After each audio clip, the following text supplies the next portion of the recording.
திருச்சிற்றம்பலம். திருமூலரையா திருவடிகள் போற்றி போற்றி, குருவடியும் திருவடியும் வணங்கி இந்த பதிவை ஆரம்பிக்கலாம் நண்பர்களே.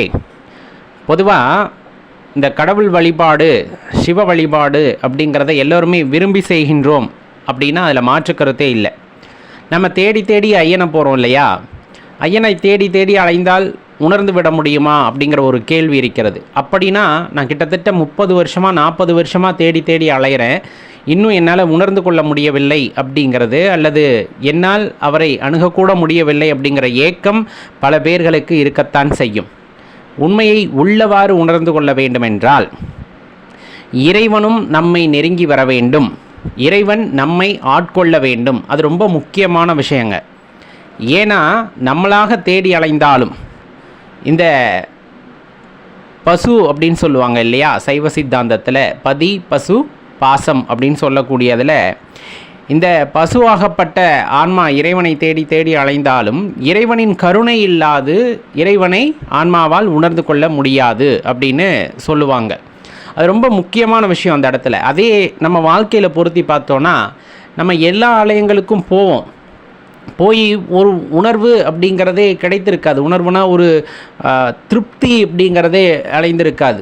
எந்த இடத்துக்கு போனாலும் ஒரு வெறுமை நிலையாக இருக்கே, என்னால் எதையும் உணர்ந்து கொள்ள முடியவில்லை, இல்லை இறை ஆற்றலை என்னால் உணர்ந்து கொள்ள முடியவில்லை, இந்த மாதிரி பல்வேறு வினாக்கள் மனதுக்குள்ளே எழுந்து கொண்டே இருக்கிறது. அப்படிங்கும்போது கண்டிப்பாக அது உண்மையாகத்தான் இருக்கும். ஏன்னா இறைவனின் கருணை நம் மீது இன்னும் விழவில்லை அப்படிங்கிறத தெரிஞ்சுக்கணும். அப்போ அந்த கருணையானது எப்படி நம் மீது விழும் அப்படின்னா அதற்கு திறந்த மனதுடன் நாம் இருக்க வேண்டும். திறந்த மனது அப்படின்னா இப்போ ஒரு சிலர் கோடிகளில் வீடு கட்டி கோபுரங்கள் மாதிரி வீடுகளை எல்லாம் கட்டி வாழ்வார்கள், இறைவனுக்கு நிறைய சேவைகளை செய்வார்கள். ஆனாலும் மனதில் ஒரு ஏக்கம், அந்த ஆனந்தம் இல்லையே அப்படிங்கிற ஏக்கம் அவர்களிடம் இருக்கும். அடியேன் ஒரு சிலரை தான் குறிப்பிடுகின்றேன். அப்படி ஆனந்தம் இல்லையே அப்படிங்கிற ஒரு ஏக்கம் இருக்கும். ஆனந்தம் அப்படிங்கிறது இறைவன் நமக்கு கொடுப்பது. அந்த ஆனந்தமாக இருப்பவர்கள் இறைவனின் கருணையை பெற்றவர்கள் அப்படிங்கிறத நம்ம இந்த இடத்துல தெரிந்து கொள்ளலாம். அதே போல் ஒன்றுமே இருக்காது, குடிசையில் தான் வாழ்வாங்க, குடும்பத்தில் 4-5 பேர் இருப்பாங்க, அவ்வளோ சந்தோஷமாக இருப்பாங்க. ஏன் அப்படின்னா அந்த இறைவனின் கருணையை பெற்றவர்களாக இருப்பார்கள். இறைவனின் கருணையை பெறுவதற்கு அப்பொழுது என்ன செய்ய வேண்டும்? ஏன்னா கோடி கோடியாக பணம் இருக்குது, எல்லா கோவிலுக்கும் கொடுக்குறாங்க, அன்னதானம் நிறைய செய்கிறாங்க. அப்போ அவர்களுக்குத்தானே இறைவனின் கருணை கிடைத்திருக்க வேண்டும், இறைவனும் இறங்கி வந்திருக்க வேண்டும். ஏன் அவர்களுக்கு செய்யாத கருணையை குடிசையில் இருக்கும் ஒரு சிலருக்கு இறைவன் செய்கின்றார் அப்படின்னு கேள்வி கேட்டால், குடிசையில் வசிப்பதும் கோபுரத்தில் வசிப்பதும் அவரவர் கொண்டு வந்த கர்ம மூட்டையை பொறுத்து, அதில் எந்த மாறுபாடும் கிடையாது. ஆனால் இறைவனின் கருணையை பெறுவதற்கு அந்த கர்மாக்கள் துணை நிற்குமானா கண்டிப்பாக கிடையாது. வாழ்கின்ற இந்த காலத்திலே நாம் எப்படி வாழ்கின்றோங்கிறத பொறுத்து தான் அந்த இறைவனின் கருணையை பெற முடியும் அப்படிங்கிறத தெரிஞ்சுக்குங்க. பல பேர் பலவிதமாக சொன்னாலும் இறைவனாக ஆட்கொள்ளும் பொழுது, இறைவன் சற்றே வளைந்து கொடுத்து இந்த உயிருக்கு கருணை அளிக்க வேண்டும், கருணை காட்ட வேண்டும் என்று நினைக்கும் பொழுதுதான் நம்மால் இறைவனை இறுக பற்றி கொள்ள முடிகிறது. மற்றபடி இல்லைன்னா இந்த பசு என்ன பண்ணும், அப்படியே தேடிக்கிட்டே இருக்கும் அப்படிம்பாங்க. இந்த உயிர் இறைவனை தேடிக்கொண்டே இருக்கும். நாமும் தியானம் செய்வோம், தவம் செய்வோம், இந்த மாதிரி பல்வேறு வகைகளில் முயற்சி செய்து கொண்டே இருப்போம். ஆனாலுமே அந்த கருணை ஏன் கிடைக்கப் பெறுவதில்லைன்னா நம்முடைய மனதின் காரணமாக நாம் திறந்த மனதாக இருப்பது இல்லை. ஏதோ ஒன்றை எதிர்பார்த்து கொண்டு அதை கிடைக்கவில்லை என்ற தாகத்திலே நாம் தகித்து கொண்டு இருக்கும் பொழுது இறை கருணை அப்படிங்கிறது நமக்கு கிடைக்காமல் போய்விடுகிறது. அந்த மனது அப்படிங்கிறது ரொம்ப சுத்தமானதாக இருக்கின்ற பட்சத்திலே, உள்ளம் கோவிலாக மாறுகின்ற பட்சத்திலே, உள்ளம் கோவிலாக எப்பொழுது மாறும்? கலங்கமற்ற மனதாக இருக்கும் பொழுது, சலனமற்ற மனதாக இருக்கும் பொழுது கண்டிப்பாக அந்த இடம் இறைவன் வசிப்பிற்கு ஏற்ற இடமாக மாறும். எப்பொழுது ஆலயம் தயாராகிறதோ அவ்விடத்திலே இறைவன் பிரதிஷ்டையாகி எல்லாத்துக்குமே அருள் தருவார் அல்லவா? அதே போல தான் நம்ம மனசு இறைவன் வசிப்பதற்கு ஏற்ற இடமாக மாறும் பொழுது இறைவன் அந்த கருணையை நம் மீது காட்டுகின்றார், அவர் நம்மை ஆட்கொள்கின்றார். நம்மை அவர் ஆட்கொள்ளும் பொழுது தான் உண்மையான ஆனந்த நிலை அப்படிங்கிறத நம்மால் உணர்ந்து கொள்ள முடியும். மகிழ்ச்சிங்கிறது வேற, ஆனந்த நிலை அப்படிங்கிறது வேற.